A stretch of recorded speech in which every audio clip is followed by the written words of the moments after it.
Domino effect. What the hell am I even talking about? And what does it mean? What does it mean to things like business, politics, social movements, money?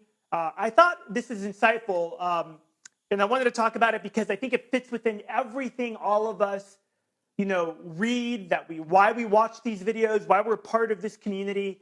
And I'm going to break it down again. So in November 13th, 2009, in Leeuwarden, excuse me if I'm not pronouncing that correctly, the Netherlands, and some of you I know watch are in the Netherlands. You could help me with that, pronunciation.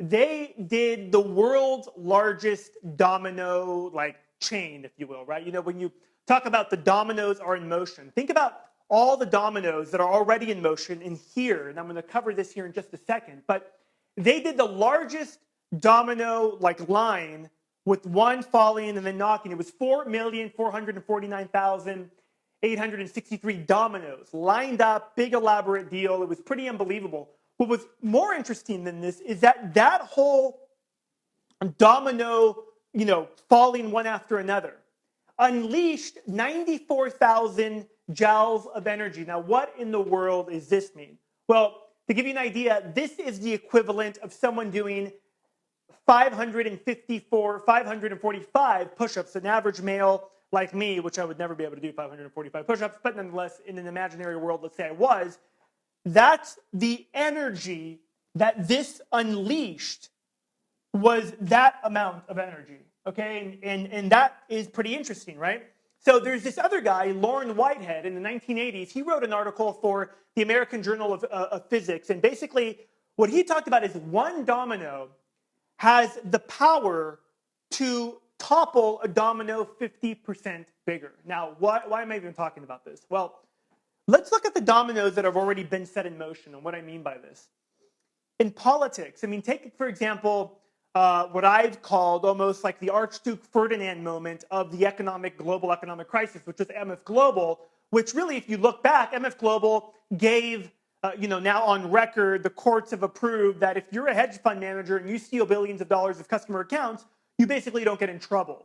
And things like that set the way, if you will, for Cyprus. Hey, we could steal people's bank accounts, and we're going to get away with it. Okay, think about the Arab Spring and the burning of this guy who sets himself on fire in Tunisia, which Barack Obama calls the next Rosa Parks. I kind of don't see the similarities there, but nonetheless. He burns himself, lights himself on fire. I think he was like a hot dog vendor, or maybe not a hot dog vendor, but something along the lines of that. And the whole Arab Spring thing blows up.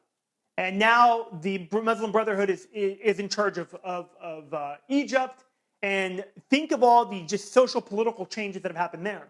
But think about in politics as well, with Occupy Wall Street or the Tea Party movement. Starts very small, and all of a sudden, boom, it catches fire. Right, it becomes very big. With money, the Federal Reserve increasing their balance sheet in just a few years from $800 billion to close to $4 trillion. The expansion of the money supply, the greatest in history of America, going from the largest creditor nation in the world to the largest debtor nation in the world in under 100 years. Pretty extraordinary. So I think dominoes have been set in motion for all of these events. Whether it's economic crisis, whether it is social upheaval, social movements, but it's the same for movements, social movements like the Liberty Movement or the Freedom Movement, or just, people that say, let's end the Fed, that movement. They all start with just one domino. Another interesting study that was done about this is that if you took one domino and it knocked down something bigger, got 50% bigger each time, right? By the time you were at the 57th domino, you would be a domino so freaking big it could topple the moon, okay? I think by the time you're at the 8th domino, the domino is big enough to knock over a quarterback in the NFL football, let's say Peyton Manning. That's how extraordinary this is, and the power in the idea of moving something forward, right? I use this as an analogy because it signifies how the focus on anything in your life, the focus on any issue, movement in our life. We don't have to be at the whims of the global financial elite. We don't need to have to, basically live our lives basically having to live our lives where they run our lives and they decide what happens, right? I mean, if governments want to get crazy, and let's say for whatever reason, you had a government that wanted to tax your rainwater, the usages in your rainwater, like that would ever happen. But nonetheless, let's say that did happen.